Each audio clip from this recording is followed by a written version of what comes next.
नमस्कार. प्रदीपजी, आपलं MCCI मध्ये MCCI मेंबर्स लॉन्च मध्ये खूप खूप स्वागत आहे. आम्ही एक मालिका सुरुवात केली आहे, तिचं नाव आहे उद्योगधंदा कसा काय. याचा उद्देशच असा आहे की लघु मध्यम उद्योजकांशी संवाद साधायचा आणि त्यांना एक सोपा प्रश्न विचारायचा, तो म्हणजे उद्योगधंदा कसा काय चालू आहे, जेणेकरून इतर जे लघु मध्यम उद्योजक आहेत त्यांना यातनं काहीतरी शिकता येईल, बोध घेता येईल, त्यांनाही समजेल की आपल्यासारख्या इतरांचा उद्योग कसा चालू आहे.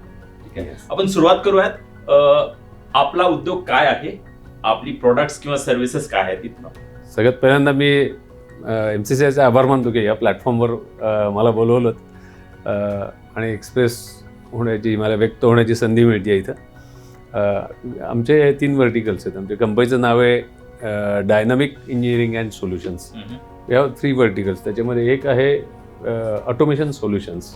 आम्ही अनेक प्रकारची स्पेशल पर्पज मशीन्स किंवा काही solution which are very much innovative things we manufacture right from concept till commissioning. हा एक बिझनेस आहे. दुसरा बिझनेस आहे तो स्टेनलेस स्टील आणि कार्बन स्टीलचं फॅब्रिकेशनची special projects which are generally as per customer drawing. So तिथं मला कमी लक्ष द्यायला लागतं. तिसरं आम्ही नवीन व्हर्टिकल चालू केले काही वर्षांपूर्वी, 2-3 वर्षांपूर्वी. It's design engineering consultancy services. काही 1-2 प्रोजेक्ट्स केलेत, पण आता सो वी हॅव स्टार्टेड. आपण बघूयात की प्रदीपची सुरुवात कशी झाली. ही सुरुवात कधी झाली या उद्योगाची? 2006 मध्ये हा उद्योग आम्ही चालू केला. म्हणजे 15-17 वर्ष झाली बऱ्यापैकी. हां, 17 वर्ष झाली. आणि तत्पूर्वी मी 22 वर्ष नोकरी केली. अच्छा. My last assignment I was CEO of a company in automation solutions. आणि मग ते चालू केलं. त्यावेळेला थोडंसं बिझनेसची कुठली घरची बॅकग्राऊंड नसल्यामुळे थोडंसं कॉन्फिडन्स स्लो होता. काय करावं वाटलं मग? 20-22 वर्ष चांगली नोकरी चालू होती, चांगला पगार होता, हे सगळं असताना, चांगलं पद होतं, हे सर्व असताना स्वतःचा उद्योग करावा असं का वाटलं? चांगली गोष्ट वाटलं, पण का वाटलं? त्यात 2-3 कारणं आहेत. म्हणजे कुठलीच बिझनेसची बॅकग्राऊंड नव्हती आणि मी बघत होतो आजूबाजूला की जे बिझनेस ज्यांनी केलेला आहे, जे यशस्वी झालेले लोक आहेत, ती पुण्यामध्ये आपल्याला खूप बघायला मिळतात. बरोबर. आणि हे खरं प्रेरणास्थान. आणि त्याच्यातनं मी जे काही ऑटोमेशन किंवा स्पेशल पर्पज मशीन मी करत होतो, ही माझी एक अशी आंतरिक इच्छा होती की ती माझ्या कंपनीच्या नावावर विकली जावी. बरोबर. हा एक मोठा ड्रायव्हिंग फोर्स होता. बरोबर, स्वतःच्या नावावरती केलं जावं. हां, मला एक सांगाल, सध्या काय टर्नओव्हर आहे आपल्या उद्योगाचा? रेंज जरी सांगितलं तरी चालेल, एक्झॅक्ट सांगायची. साधारण 7 ते 10 कोटीमध्ये आहे. सध्या म्हणजे 15 वर्ष सुरुवात करून झाली शून्यातनं अक्षरशः. आता 8-10 कोटींचा टर्नओव्हर आहे आपला. तर या 8-10 कोटींवरती जे काही प्रॉफिट होत असेल, ठीक आहे, जे काही असेल प्रॉफिट, ते जस्टिफाय करतं का की तुम्ही नोकरी सोडली तुम्हाला स्वतःला? खरं म्हणजे फायनान्शियली मी माझे उद्दिष्ट वेगळी होती, परंतु ते जस्टिफाय करतं. My family is doing, they are doing good. आणि एक वेगळ्या कामाचा आनंद मला घ्यायचा होता, वेगळं सॅटिस्फॅक्शन घ्यायचं होतं. आणि मग I believe money should be a result of good work done. So that is happening automatically. पण जेव्हा एखादा व्यक्ती नवीन उद्योग करण्याचा मानस ठेवतो किंवा उद्योग सुरुवात करतो, तेव्हा त्याला ही अपेक्षाही असते की आपल्याला जी अगोदर मिळकत होती रोजगारातनं त्यापेक्षा जास्त यावी. तशी होती का? तसं ते साध्य झालं का? काही प्रमाणात झालं, काही प्रमाणात नाही झालं. मग कसं स्वतःला एक उद्योजक म्हणून कसं स्वतःला एक्सप्लेन करतो कुठलाही उद्योजक? आता आपण आमच्याशी चर्चा करतोय, त्यामुळे आपल्याला हा प्रश्न की कसं जस्टिफाय करतो की मी 22-1 वर्ष चांगली 10 ते 5 नोकरी होती, महिन्याच्या शेवटी पगार होता, ते सर्व सोडून, जे होतं ते सोडून, नव्हतंच तर त्याला एक वेगळा प्रकार असतो, होतं ते सोडून नवीन काहीतरी प्रयत्न करतो, तो चांगला चालू आहे आणि चांगलाच चालेल पुढेही, मात्र आत्ताही जवळपास त्या स्थितीला आहे, प्रचंड जास्त पैसा नाही त्यापेक्षा. हे कितपत मॅटर करतं? हे खरं म्हणजे माझ्याकरता वैयक्तिक मॅटर कमी करतं. का? कारण माझ्या आयुष्याकडच्या अपेक्षा वेगळ्या आहेत. माझ्या अपेक्षा वेगळ्या होत्या की त्यातनं मी तुम्हाला सांगतो की मला ऑटोमेशनचं सोल्युशनचा आमचा प्लांट आम्ही चायनाला एक्सपोर्ट केला 2012 मध्ये या कंपनीतर्फे. छान.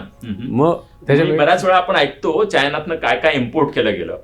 हे किती सुखावं आहे की आपल्यात एखाद्या लघु मध्यम किंवा लघु उद्योगांनी चायनाला एक्सपोर्ट निर्यात केलेली आहे. खूप खूप आनंदाची गोष्ट. आणि यातनं निदर्शनास येतं पैसा महत्वाचा आहे नक्कीच, पण त्यापेक्षाही जास्त काय महत्वाच्या गोष्टी आहेत हे प्रदीपजी आपल्याला सांगतायत. हां, किंवा मग त्याच्यात आम्ही जाऊन कमिशनिंग करून आलो. आमचं प्लॅन छान चाललं आहे. 2017मध्ये आम्हाला एक खूप मोठी युरोपमधली ऑर्डर मिळाली. Right from design till commission 1 वर्षाचं मोठं 12-13 मोठी इक्विपमेंट होती. टोटल प्लॅनचं ऑटोमेशन आम्ही केलं. आम्ही जाऊन तिथे 3 आठवडे आमची 9-10 लोक जाऊन आम्ही कमिशनिंग करून आलो. सो आता ह्या सगळ्या गोष्टींचे जे पैसे येतात त्यावेळेला, परंतु त्याच्या पलीकडे जाऊन जो सॅटिस्फॅक्शन आहे as a company SSI unit we are giving training to Chinese और युरोपियन पीपल. त्याचा आनंद वेगळा. Don'ts and dos, we give them instruction manual, we train them. So ही आपल्यातली ॲबिलिटी आहे. आज सगळे जे एक पूर्वी जे आपल्याकडे काही वर्षांपूर्वी मी पाहिलेलं की टेक्नॉलॉजी म्हणजे फक्त बाहेरनंच आली पाहिजे, तसं नाही आहे. ते वी कॅन डेव्हलप. सो तो एक भाग झाला यशाचा. दुसरा जो मगाशी तुम्ही प्रश्न विचारला की आर्थिक गणित मग कमी जास्त हे कसं काय होतं, हे गरजेचं आहे. कारण काय की तिथं मी एकटा नाही, आज 50 लोक आहेत. बरोबर आहे. मला I have to take care of their growth, their future. त्या कारणाकरता नक्कीच आता आमचे प्लॅन्स आहेत ग्रोथचे. आणि सुदैवाने आता माझी मिसेस देखील माझ्याबरोबर असते. आणि काही वर्षांपूर्वी माझी मुलगी शी इज ऑल्सो इंजिनियर, तिने जॉईन केलंय. ती परदेशात जायचं नाही म्हणली. सो त्या अर्थाने देखील मी सुदैवी आहे. कदाचित मी बिझनेसमध्ये पडलो म्हणून ती इथंच राहायचा तिने निर्णय घेतला असावा. नक्की. ही खूप आनंदाची गोष्ट आहे की उद्योग तर आहेच, वाढतच आहे. आणि त्यासोबतच या ज्या अचिव्हमेंट आहेत त्या खूप मोठ्या आहेत की भारतातनं लघु उद्योग हे युरोप किंवा चायनासारख्या देशांमध्ये निर्यात करतायत. आपण जेव्हा देशाचा आर्थिक विकास पाहतो तेव्हा निर्यातीचा वाटा त्यामध्ये 20% असतो. पण ओव्हरऑल जी निर्यात होते त्यात 50% ही साधारणतः MSMEची असते, लघु मध्यम उद्योगांची असते. ती कशी, तर ती अशा उद्योजकांमुळं, आणि त्यामुळंच आपला देश आर्थिकदृष्ट्या आणखी सुदृढ बनत जातो. हे योगदान खूप मोठं आहे, याची नोंद आपण घ्यायला हवी. आता आपण बोलूयात लोकांविषयी. ठीक आहे, किती साधारणतः लोक आहेत आपल्या कंपनीमध्ये? आमच्याकडे साधारण 45 आहेत. त्याच्यामध्ये 15 स्टाफ आणि 30 वर्कर आहे. 25 ते 30 वर्कर आणि 15 ते 20 स्टाफ असतो आमच्याकडे. आपण टेक्नॉलॉजी क्षेत्रात काम करता, त्यामुळे मी हा प्रश्न सहसा प्रत्येकाला विचारतो मुलाखत घेताना, की अशी कुठली कौशल्य आहेत जी आपल्याला हवी आहेत मात्र सहजगत्या उपलब्ध होत नाहीत, आणि तशी जर असतील तर त्यासाठी आपण काय करता? कौशल्य बेसिकली खरं प्रत्येकाला प्रचंड गरज असते. आता मी 38 वर्ष काम करतोय हार्डकोर इंजिनिअरिंगमध्ये. मला इंजिनिअरिंगमधलं 4 ते 5% समजतं आता, even though I am a designer.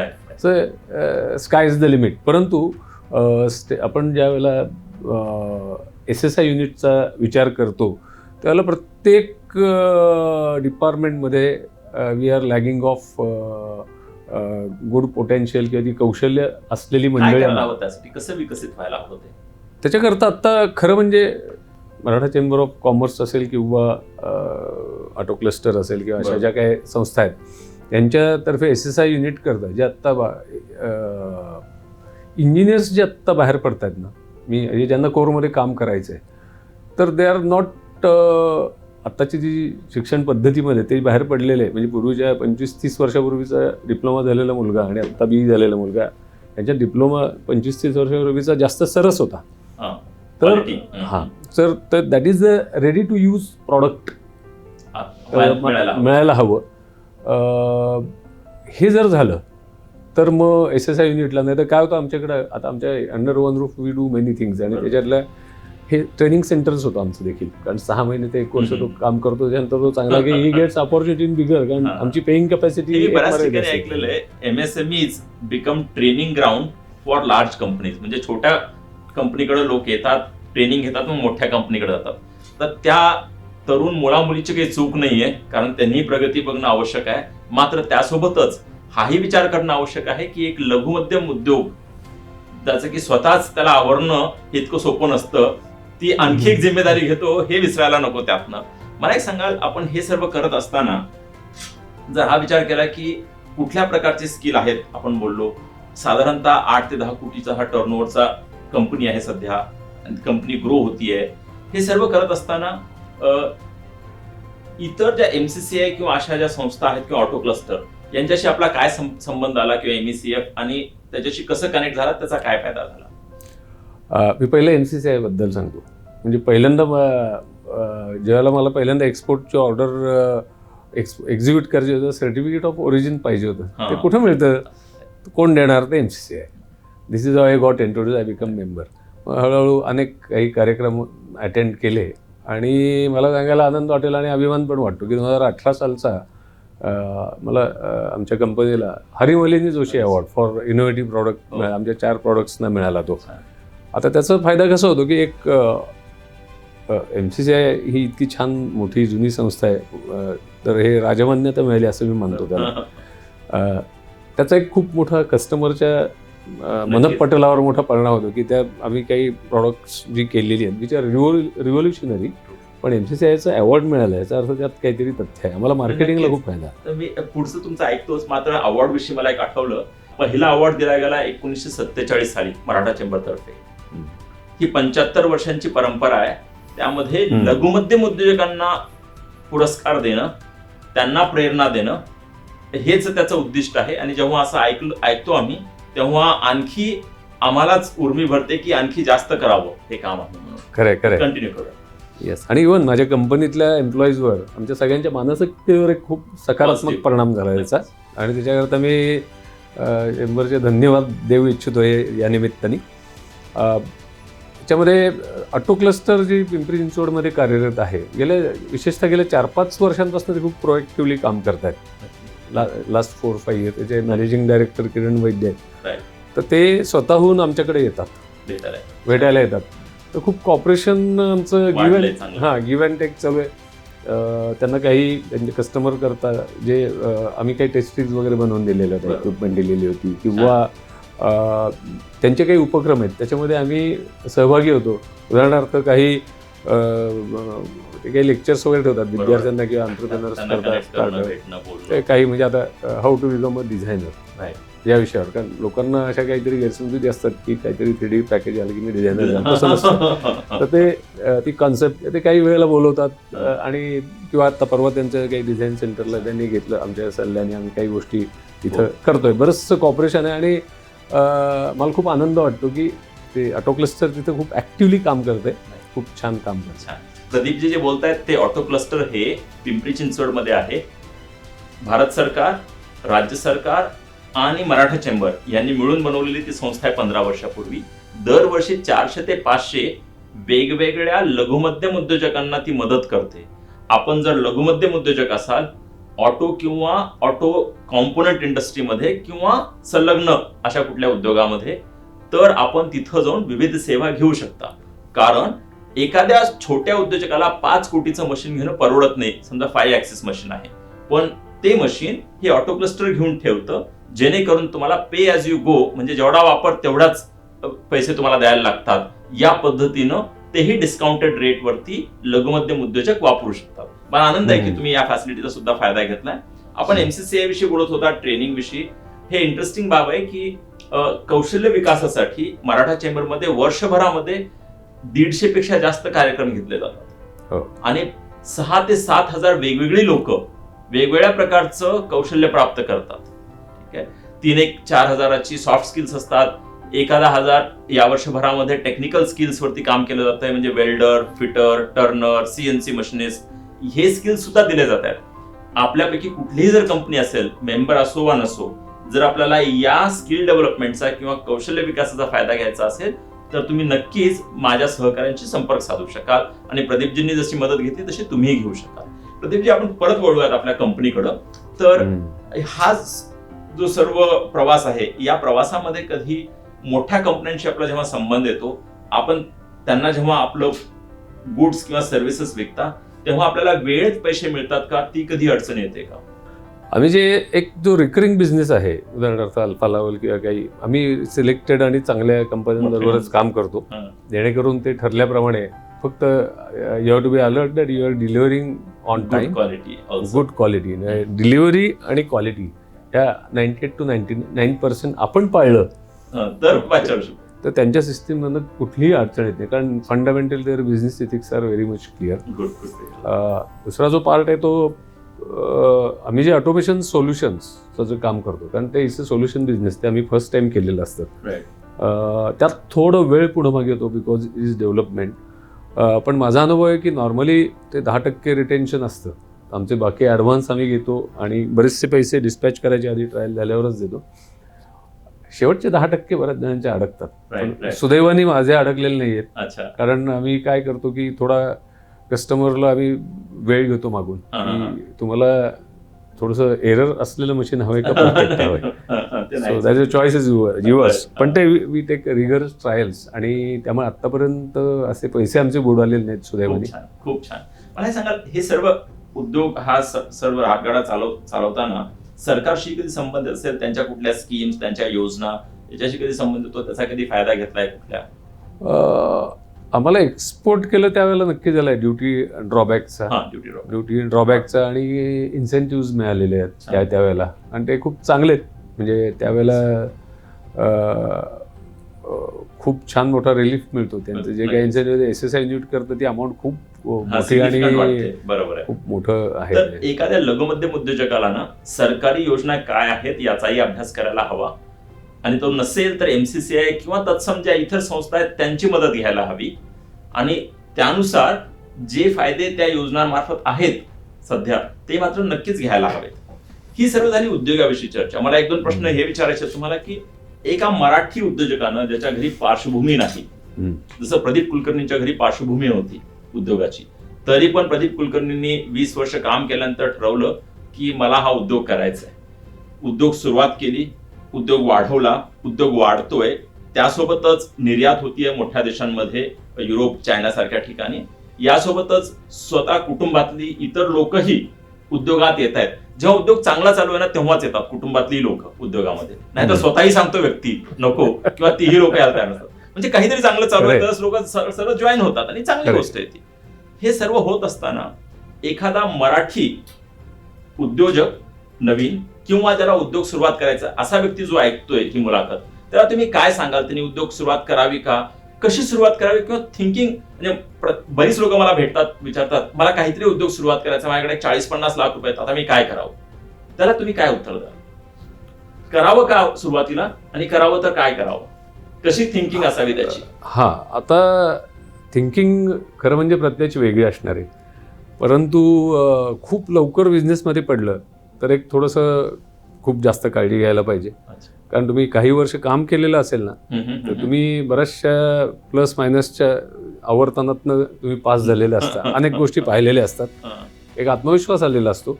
म्हणजे हा झाला माझा अप्रोच. पण काही अतिशय सध्याच्या काळामध्ये काय things have change to great extent because of technology and access to knowledge, हे सगळ्या गोष्टी आहेत.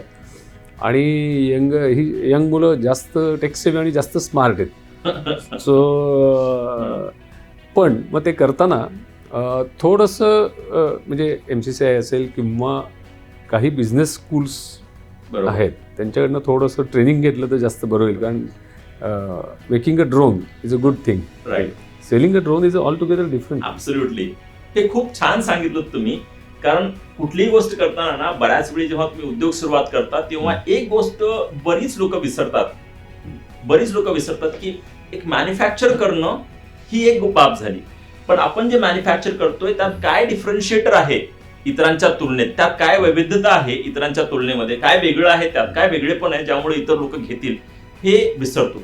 आणि ते जरी जमलं तर मग आपल्याला दुसरं काय जमत नाही, काय कॉम्पिटिशन आहे, काय स्पर्धा आहे, आपण हे इग्नोर करतो, याकडे दुर्लक्ष करतो. त्यामुळे हे समजत नाही की इतर 10 लोकही विकतायत ते, आणि जोपर्यंत आपण एक विकत नाही तोपर्यंत फक्त आपल्या डोक्यातले खयाली पुलाव आहेत की भरपूर काही विकलंच आहे. त्यामुळं मॅन्युफॅक्चरिंग वरती तर लक्ष द्यायलाच हवं, मात्र सेलिंग वरती सुद्धा लक्ष द्यायला हवं. हे खूप महत्वाचं आहे, हेच प्रदीपजी सांगतायत. नक्कीच. आणखी आपला काही सल्ला असेल? दुसरं की जर बिझनेस करायचा असेल तर जसं टेक्नॉलॉजीचा एक भाग आहे ना, तर मला असं वाटतं की बिझनेसमध्ये तेवढा किंवा त्याच्यापेक्षा जास्त महत्त्वाचा भाग आहे की तो त्याची जी कमर्शियल व्यवधानं आणि व्हॅल्यू सिस्टीम अशा 2 गोष्टी आहेत. ते शिकूनच मिळतं का हो? हे कमर्शियल जे आहेत ना, जे अंडरस्टँडिंग आहे, कमर्शियल अंडरस्टँडिंग आहे, व्यवहार ज्ञान आहे, हे ह्याला शिक्षण घेतल्यानंतरच मिळतं? कॉमर्सच शिकायला हवं, MBA करायला हवं, हे आवश्यक आहे का? शेवटी जग हीच मोठी शाळा आहे. तुम्ही जसं काम करत जाता, कारण तुम्ही जे तुमच्या अंदाजाने शिकता ते मोठं, पण तुम्ही आत्ताचं जग खूप फास्ट आहे आणि तुम्ही 15-20 वर्ष शिकण्यात घालवायची का? परंतु आत्ता पूर्वी आता खूप छान गोष्टी, उदाहरणार्थ माझ्या मुलीला ती इंजिनियर झाल्यावर तिने MS करायचं नाही परदेशात, असं तिने ठरवलं, भारतातच राहायचं. तिने जॉईन केलं. मग तिने इथं फॅमिली मॅनेज बिझनेस MBA केला. अच्छा, छान. Family manage business MBA. मग त्यात MBA करण्यापेक्षा फॅमिली मॅनेज बिझनेस MBA. मग त्याच्यात माझ्या लक्षात आलं की तुमचा अप्रोच बदलतो. IIM किंवा ज्या आपल्याकडं मोठ्या संस्था आहेत, सो तो बेसिकली थॉट प्रोसेस बदलणं आणि योग्य दिशा मिळणं हे महत्त्वाचं असतं. कारण येणारी चॅलेंजेस त्याला तुम्हाला डायनामिक रिस्पॉन्स द्यायचा आणि काम करायचंच आहे, ते तुम्ही एरवी करणारच आहात. परंतु फॉर्मल एज्युकेशन किंवा ओरिएंटेशन असेल तर ते खूप मोठ्या प्रमाणावर त्याचा फायदा होऊ शकेल असं मला वाटतं. कसं आहे, हे वेगवेगळे स्कूल्स ऑफ थॉट आहेत, म्हणजे वेगवेगळ्या विचारसरणी आहेत. एक मदरसून सुमीचे चेअरमन आहेत, त्यांना आम्ही मागेच भेटलो काल परवा, तर त्यांनी सांगितलं हे माझं तर शिक्षण वगैरे काही नाही झालं तरी सुद्धा त्यांनी खूप खूप मोठी कंपनी बनवली आहे. ठीक आहे.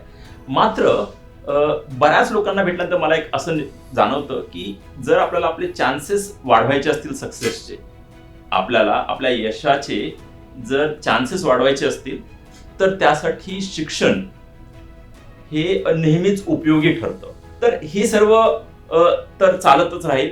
आपण जे सांगितलं ते महत्वाचं की जर एखाद्याला उद्योग सुरुवात करायचा असेल तर त्यांना ही जी जर्नी आहे, हा जो प्रवास आहे, यातनंच प्रेरणा मिळेल की 20-22 वर्ष काम केल्यानंतर सुद्धा शून्यातनं सुरुवात करून आज उद्योग कुठपर्यंत आलाय, आज त्यांची निर्यात आहे, उद्योग वाढतोय, कुटुंबातल्या इतर लोकांना वाटतंय की आपण त्या उद्योगात यावं, यातच भरपूर काही दडलेलं आहे. मला अपेक्षा आहे की आपल्याला ही मुलाखत आवडली.